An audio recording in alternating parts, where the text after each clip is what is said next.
আমার রাজকুমারের সমস্ত বায়োডাটা নিয়ে ফেলছে। নাম হচ্ছে অন্তু, আই বর্ন আমেরিকার সাথে রেস্টুরেন্টে দেখা করে আসছে। তুই ওর সাথে রেস্টুরেন্টে দেখা করতে গেছিস? ও হাতের মধ্যে যে ঘড়িটা পরে আসছে না, তোর মতো এরকম 1000-1200 টাকা ঘড়ি না। তোর মেন্টালিটিতে এতটুকু কি সমস্যা তোর? তুই একটা ফোনও ধরতেছিস না, তোর বাসাও যাচ্ছিস না। বাহ, তুই এখন সিগারেটও খা, নিজেকে বড় মনে করতেছিস। কে কি জানলো না জানলো তাতে আমার কিছু যায় আসে না। কি জানি বলবো, ফোনে বললা না, দেখা করে বলতে হবে। বলো।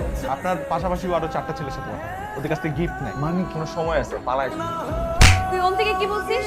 কি বলছিস? তোকে আমার সবচেয়ে কাছের মানুষ মনে করতাম। সব কথা আমি তোকে বলতাম। তুই আজে বাজে কথা তুই কিভাবে বল? কিভাবে পারলি তুই আমার ইমোশন নিয়ে খেলতে? তুই কি করছিস? তুই আমার ইমোশন নিয়ে খেলা করিস নাই? মানে মানে আর কিভাবে বুঝাবো, কত ভাবে বুঝাবো যে আমি তোকে ভালোবাসি? আমার খারাপ লাগে না? তোর একটা ছেলের মাসেলস পছন্দ, এখন আমি বাসায় পোশাকতে তোর একটা ছেলের হাইট পছন্দ, 24 ঘন্টা ঝুলে থাকতাম। তোকে যত ভাবেই বুঝাই তুই বুঝবি না।